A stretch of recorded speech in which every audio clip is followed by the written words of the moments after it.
Hello, my name is Thomas. Today I want to share my life story with you. It's a long story, but I hope you find it interesting. My life has been full of ups and downs, but I've learned so much along the way. Maybe you'll learn something too. I was born many years ago in a small village. Our village was surrounded by green hills, tall trees, and rivers. It was a peaceful place, quiet and far away from the big city. The people in the village were friendly and everyone knew each other. We didn't have much, but we didn't need much. Life was simple and we were happy. My family was big. I had 6 brothers and 3 sisters. Our house was small, but it was full of love. My parents worked very hard to take care of us. My father was a farmer. Every day he would wake up early to work in the fields. My mother took care of the house, cooked our meals, and made sure we all were safe. My father always said, hard work is important, but family is the most important. I never forgot those words. When I was a little boy, I spent most of my days outside. My brothers, sisters, and I would run around the fields, climb trees, and swim in the river. We didn't have many toys, so we made our own games. I remember we would use sticks to play sword fights and imagine we were heroes on an adventure. We would laugh all day long until the sun set, and then we would come home tired but happy. At the age of 7, I started helping my father in the fields. He taught me how to plant seeds, take care of the crops, and look after the animals. It was hard work, but I loved spending time with him. My father was a kind man, always patient with me, even when I made mistakes. He would say, "Mistakes are part of learning, Thomas. Don't be afraid of them." His words made me feel better, and I became more confident in my work. As I grew older, I wanted to learn more. Our village had a small school. The schoolhouse was made of wood, and there was only one teacher. All the kids in the village, no matter their age, studied together in one room. The teacher was strict, but he was also kind. He made sure we all learned to read, write, and do math. I loved school. It was a place where I could learn about the world outside of our little village. I remember being fascinated by stories about other countries, animals, and the stars in the sky. I wanted to know everything. One day, when I was about 10 years old, I came home from school and told my father that I wanted to see the world. He smiled and said, "Thomas, the world is big and full of wonder, but don't forget where you come from. Always remember your roots." At that moment, I didn't fully understand what he meant, but later in life, those words made sense. When I turned 16, something changed. Life in the village was beautiful, but I felt a strong desire to see more. I wanted to go to the city. I had never been there, but I heard stories from travelers who passed through our village. They spoke of tall buildings, busy streets, and people from all over the world. I wanted to experience that. So one day I told my father and mother that I wanted to leave the village and find work in the city. My mother was worried. She said, "Thomas, the city is not like here. It's big and you will be alone." But my father, though sad, understood. He said, "If this is what you want, then go, but be careful and remember the values we taught you." And so, with a small bag of clothes and some money my parents gave me, I left the village. It was a sad day. My brothers and sisters came to say goodbye, and my mother cried as she hugged me. My father patted me on the back and said, "Go make your way, Thomas, but never forget where home is." The city was nothing like I imagined. When I arrived, I was overwhelmed. There were so many people, so many buildings, and everything moved so fast. I felt small in this big world. At first, I didn't know what to do. I had no friends, no job, and very little money. For the first few days, I slept in a small room I rented in a cheap hotel. I spent my days walking around, looking for work.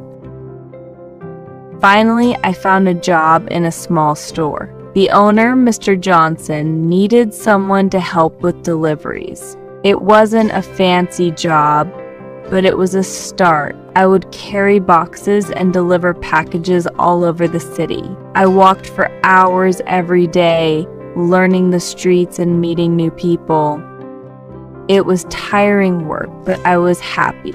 I was finally doing something on my own. As the months passed, I made new friends in the city. I met people from all walks of life, people who had their own stories, their own struggles, and their own dreams. One of the friends I made was an older man named Samuel. Samuel was a wise man, much older than me. He had lived in the city his whole life, and he knew everything about it. Samuel became like a mentor to me.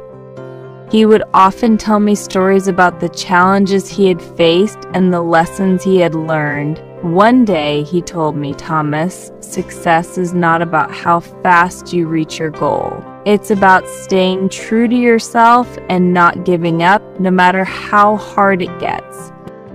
Those words became my motto. Life in the city wasn't easy. There were days when I felt lost and unsure of what I was doing, but I always remembered Samuel's advice, and I kept going. 1 year later, I saved enough money to rent my own apartment.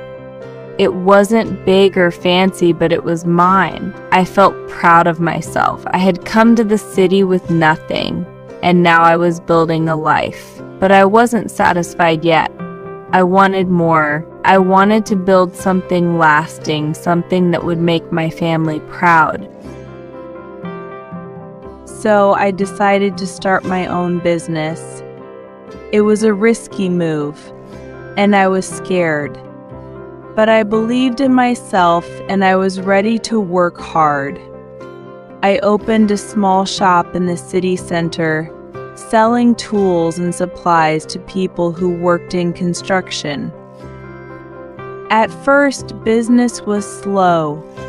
There were days when no customers came, and I wondered if I had made a mistake. But I didn't give up. I remembered what Samuel and my father had taught me: patience and hard work. So I stayed patient and kept working hard in my little shop. Slowly, things started to get better. People began to know my name, and word spread that I treated my customers well. My father's words, "Be kind and work hard," were always in my mind. I treated everyone with respect, and I made sure to give them good service. Soon, my shop became busier. More people came in, and I started making enough money to take care of myself and save for the future. One day, a man came into my shop. His name was Mr. Robinson, and he was a big contractor in the city. He built many of the new buildings around town. He was impressed by the way I ran my shop and asked me if I could supply materials for his construction sites. I was surprised, but I saw this as an opportunity. I worked hard to fulfill his orders on time and give him the best materials. Our partnership grew, and with his help, my business began to expand. Over the next few years, my small shop turned into a larger business. I opened 2 more stores in different parts of the city, and I hired more people to help me. It felt like my dream was coming true. I had built something from nothing, just like my father had built his farm back in the village. But even though I was proud of my success, I still felt like something was missing. I started thinking more about my family and the village where I grew up. I had been so focused on building my life in the city that I hadn't visited home in a long time. So one summer, I decided to take a break from work and go back to the village. When I arrived, everything looked smaller than I remembered.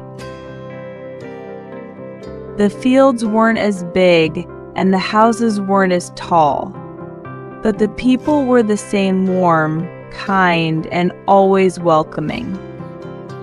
Seeing my family again filled my heart with joy.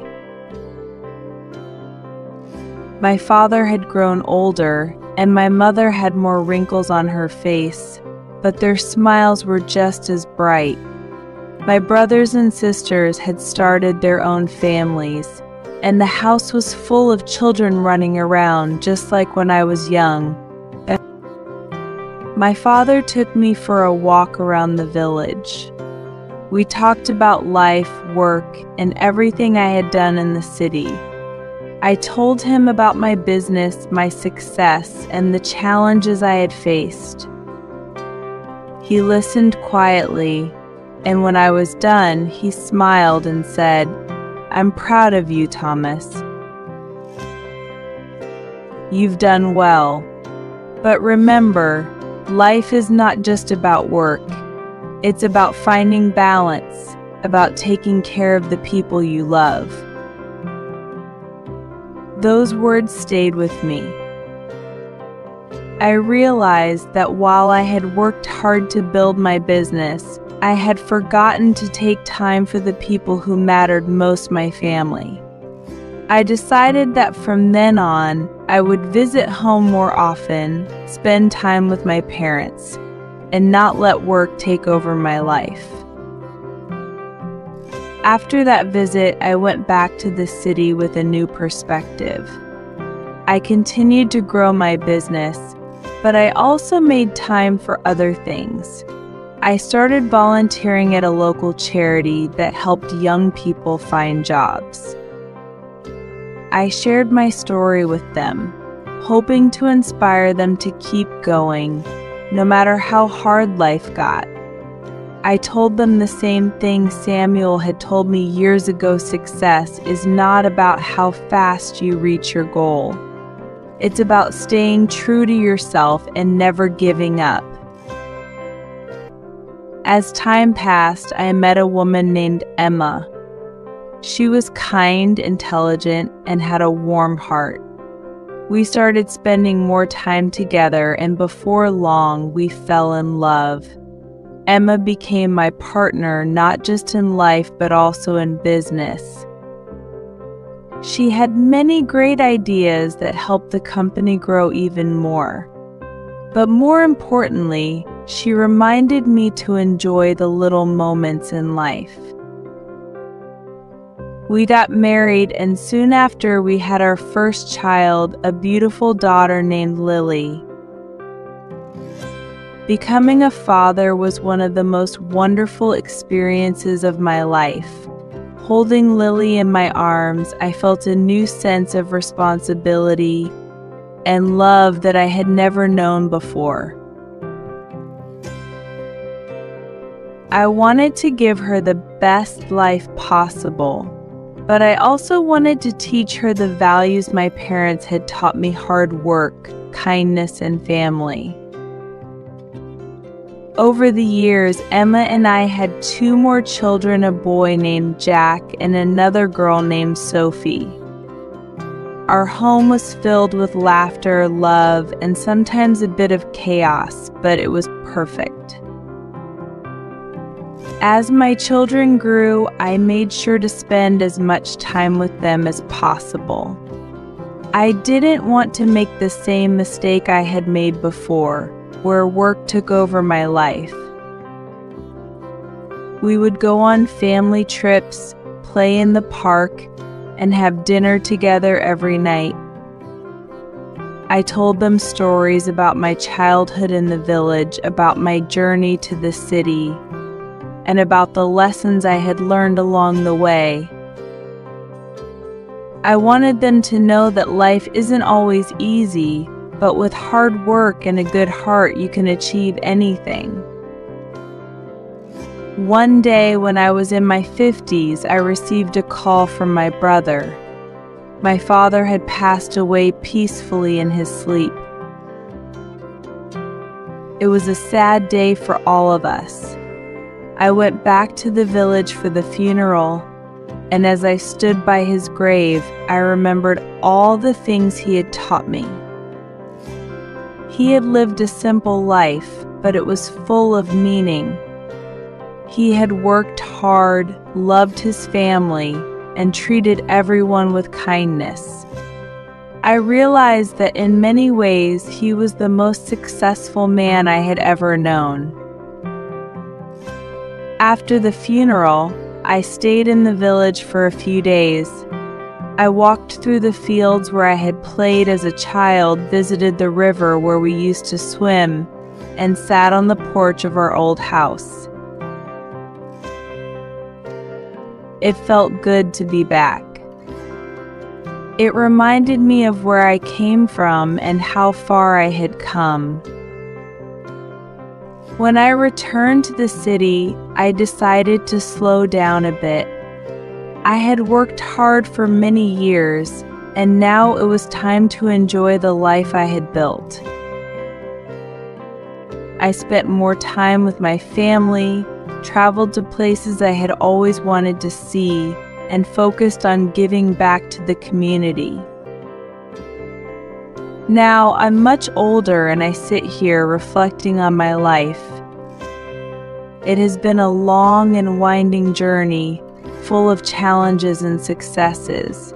But looking back, I realized that the most important things were not the money I made or the success I achieved.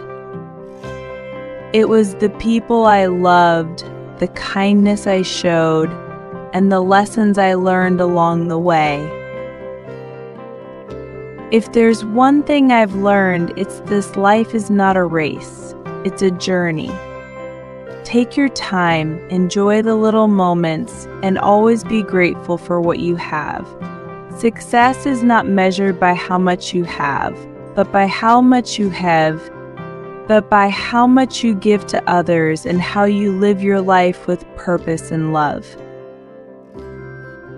Thank you for listening to my story.